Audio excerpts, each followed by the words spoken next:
Alright, this is Finn from Fantastic Explanations, and in this video I'm going to be discussing the green light in F. Scott Fitzgerald, The Great Gatsby. Now this is a pretty awesome text, and I'm not going to read the whole book, and I'm not discuss every single character, every single thing in the background. We're just going to start from chapter 1 and work our way through the various sections that deal with the green light and what I think about it, and essentially this crazy compulsive guy called Gatsby, or Jay Gatz, whatever you want to call the guy. He's got a moniker for himself. Very interesting. So, stay tuned. I decided to call him. Miss Baker had mentioned him at dinner, and that would do for an introduction. But I didn't call to him, for he gave a sudden intimation that he was content to be alone. He stretched out his arms toward the dark water in a curious way, and far as I was from him, I could have sworn he was trembling. Involuntarily I glanced seaward, and distinguished nothing except a single green light, minute and far away.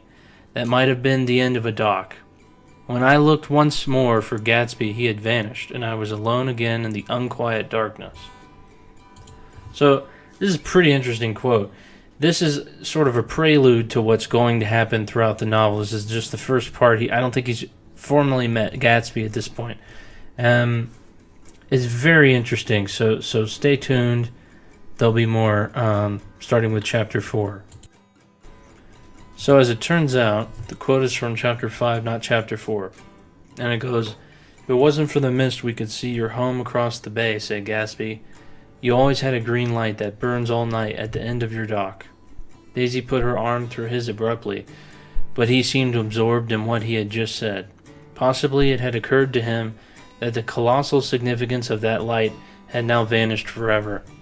Compared to the great distance that separated him from Daisy, it seemed very near to her, almost touching her.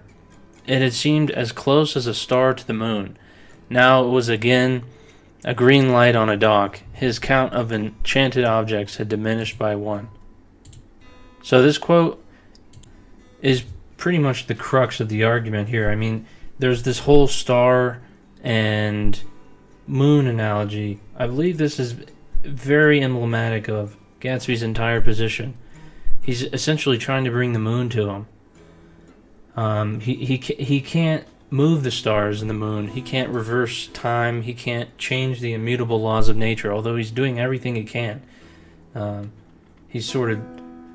It's hinted through and alluded to all throughout the book that he essentially manipulates all these laws and does bootlegging and all these shady business practices to accumulate wealth and attract people to this massive mansion and get all these books he can't read, do all these sorts of things that are phony and fake, and create this false persona for himself. Although it's all a ruse so that he can attract Daisy to him. Essentially, he's trying to recreate the past, but it's an unnatural desire and compulsion to recreate something that he's not capable of doing. And not only is this pretty clear in this passage, but it's also hinted to that he knows this. He knows it can never happen. But as long as he's alive, he's never going to stop trying to make it happen. And that's what's particularly interesting about this passage, is that he just doesn't care.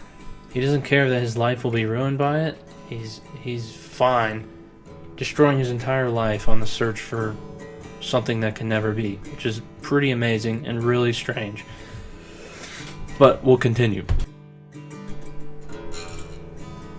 Next quote is from chapter 7. "I went with them out to the veranda, on the green sound, stagnant in the heat. One small sail crawled slowly toward the fresher sea. Gatsby's eyes followed it momentarily. He raised his hand and pointed across the bay. 'I'm right across from you.'" So this one is a little more clear-cut. He's just fixated on this point, which is the green light. And when he says, "I'm here across from you," he's talking about Daisy. So he has this desire to be with Daisy, but it's not just, I think, it's not merely just the love for Daisy that he's fixated on. It's everything, it's every single feeling, and every single thing he ever felt when he was first in love with Daisy in the past. And he's trying to recreate that for her and for himself, with the addition of the money. Could be the green light symbolizes the wealth that he's accumulated to make it happen.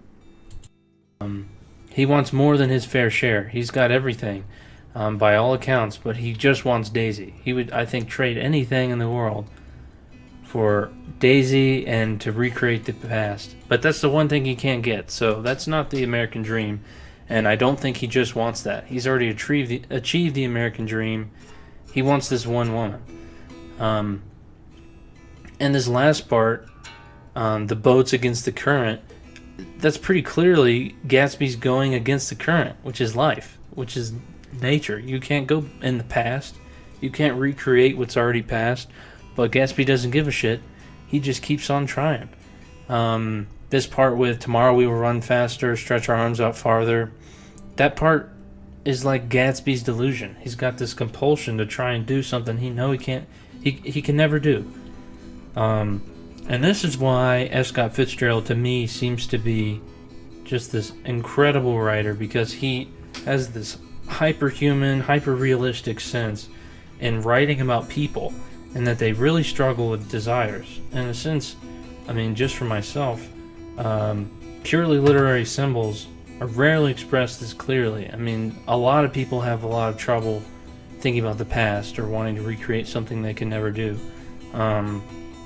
But F. Scott Fitzgerald is just great at it, and this is probably one of the most powerful representations in all literature that I can think of, at least for compulsiveness, human nature. It just reminds me, there's a quote by Aristotle. It goes, art imitates nature, and I believe that in this sense, it's human nature to want something you can't have, and it makes, to me, F. Scott Fitzgerald seemed like just a master at writing, and that's why I think the green light is important to Great Gatsby and to explaining human nature as a whole. Anyway, thank you for watching, and stay fantastic.